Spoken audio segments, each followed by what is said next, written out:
আসসালামু আলাইকুম সবাইকে। আমার স্কুল ম্যানেজমেন্ট সিস্টেম সফটওয়্যারে আপনাদের সবাইকে স্বাগতম। আজকে আপনাদের জন্য একটি বিশেষ আপডেট নিয়ে এসেছি। আমাদের সফটওয়্যারের বিভিন্ন ইউজার ইন্টারফেস অংশে বেশ কিছু নতুন আপডেট ও ডেভেলপমেন্ট করা হয়েছে। তাই আজকের ভিডিওতে আমরা চেষ্টা করব নতুন কি পরিবর্তন এসেছে এবং সেগুলো কিভাবে আপনাদের ব্যবহার অভিজ্ঞতাকে আরও সহজ ও উন্নত করবে তা তুলে ধরতে। আমরা যদি কি পরিবর্তন এসেছে সেটা দেখতে চাই, সেক্ষেত্রে যদি আমরা দেখি তাহলে এখানে একটা অপশন চলে এসেছে, সেটিংস একটা অপশন। এখানে মূলত বলা হয় যে থিমড সেটিংস। এখানে আপনি সফটওয়্যারের যাবতীয় কালার, তারপর হচ্ছে ফন্ট সাইজ বা হচ্ছে এটার side bar, caption, text direction এবং কন্টেইনার ওয়েট, এগুলো আপনি চাইলে চেঞ্জ করতে পারবেন। এবং এখানে যদি আপনি লাইট মুড চেঞ্জ করতে পারেন, লাইট দিয়ে, যেটা ডে লাইট, আর একটা হচ্ছে ডার্ক মুড করতে পারেন। সো ডার্ক মুড করলে ডার্ক চলে আসবে। আর এখানে কিছু কালার কাস্টমাইজেশন আছে, যেরকম ধরেন এসেন্ট কালার, তারপরে জেডার কালার, তারপরে মেবি যেখানে গার্ড যে colour, logo background, caption colour, এই রিলেটেড জিনিসগুলো আপনি কিন্তু চেঞ্জ করতে পারবেন। তার পাশাপাশি এখানে অ্যাডভান্স আছে, আপনি চাইলে ড্রপ ডাউন মেনু এখান থেকে আপনি আপনার পছন্দ মতো ওইটা দিতে পারেন। তো মূলত আমি যদি দেখি যে এখানে যদি আপনি বাড়াতে কাজ করানোর সময় ডার্ক মোড চাই, তো দেখেন ডার্ক মোড খেলে কিন্তু এখানে আমরা ডার্ক সাইডের কালারগুলো কিন্তু ঠিক হয়ে গেছে। সেক্ষেত্রে আপনি লাইট অপশন দিতে পারবেন। এখন যদি আপনি এটা করার পরে আপনি যদি লে আউট চেঞ্জ করতে চান, এই যে সাইড বার ডার্কনেস, এখানে কিন্তু ডার্কনেস চলে আসছে, সেক্ষেত্রে আপনি এটাও চেঞ্জ করতে পারেন। তারপরে এখানে সাইড বার আইকন হাইট, এটা হাইট করতে পারবেন। লাইক ধরেন সাইড বার আইকনগুলো কিন্তু হাইট হয়ে গেল, আইকন শো দেওয়া যাবে। তারপর এখানে হচ্ছে সাইড বার ক্যাপশন হাইট বা ক্যাপশন করে রাখতে পারেন। তারপর এখানে টেক্সট ডিরেকশন আছে, তারপরে হচ্ছে কন্টেন্ট, এখানে আপনার আপনার পছন্দ মতো কিন্তু চেঞ্জ করতে পারবেন। তারপরে যদি আমি কালারের কথা চিন্তা করি, তাহলে কালার চেঞ্জ করা যাচ্ছে, এই কালারগুলো চেঞ্জ করতে পারছেন এখানে। তারপর হচ্ছে এখানে এই ভার্সনের কালো কালারগুলো চেঞ্জ করতে পারছেন।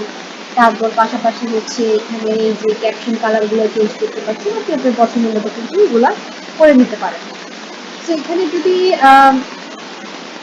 এই অপশনগুলো যদি আপনি সেট করে নেন, তাহলে হচ্ছে এখানে আপনি তারপর আপনি এখানে ডার্ক মোডের কথা বললাম, আর লেআউটটাকে চেঞ্জ করার কথা বললাম, এখানে আপনি আপনার মতো করে কিন্তু থিম সেটিংসটা চেঞ্জ করে নিতে পারেন।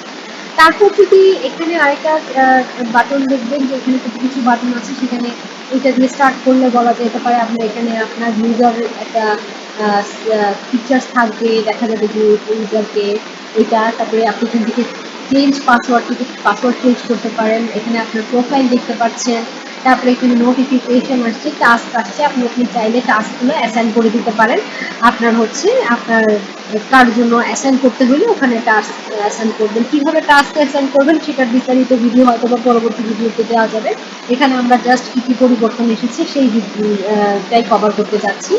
তারপরে এখানে হচ্ছে ব্যাক টু সুপার অ্যাডমিনের, এখানে লগ আউট করতে পারেন। তার পাশাপাশি এখানে নোটিফিকেশন, কেউ যদি আপনাকে নোটিশ দেয় সেক্ষেত্রে আপনি কোনো নোটিশ দেখতে পারবেন। টাস্ক থাকলে এখানে টাস্ক দেখতে পারবেন। আর এখানে হচ্ছে আপনি ল্যাঙ্গুয়েজটা চেঞ্জ করতে পারবেন, বাংলা দিলে আপনি এখানে বাংলা এগুলো চেঞ্জ করে নিতে পারেন, অ্যারাবিক করতে পারেন। আর এখানে হচ্ছে যে ডার্ক মোডটা অন অফ করতে পারবেন, সেটা এখানে দেওয়া আছে। আর এখানে যেটা হয়, এটা আমি আপনাকে এক্সপ্লেন করি। এখানে গেলে আপনি দেখতে পারবেন যে সাস মডিউল কাস্টমাইজেশন, মানে আপনার এখান থেকে মডিউল কি অপ্রয়োজনীয় মডিউলগুলো আপনি ডিসেবল এনেবল করতে পারছেন, প্রয়োজনীয়গুলো আপনি নিয়ে দেখছেন। যেরকম ধরেন এটা যদি চলে গেলেন এক্সামিনেশনের ক্ষেত্রে এখানে এটা চলে আসবে।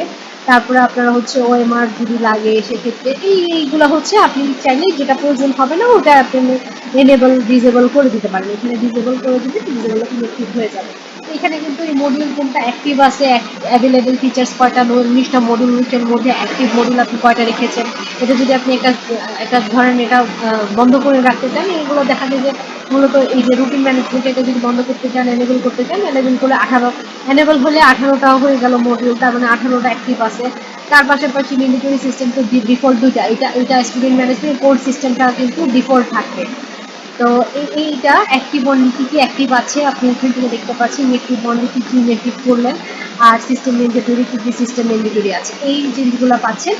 এইটার মতো করে মোবাইল অ্যাপসেরই কি আপনি দিতে পারছেন, যেরকম 45টা মেনুস আছে, তার পাশাপাশি হচ্ছে আপনার অ্যাক্টিভ মেনু হচ্ছে 45টি এবং অ্যাপস যেটা আসছে।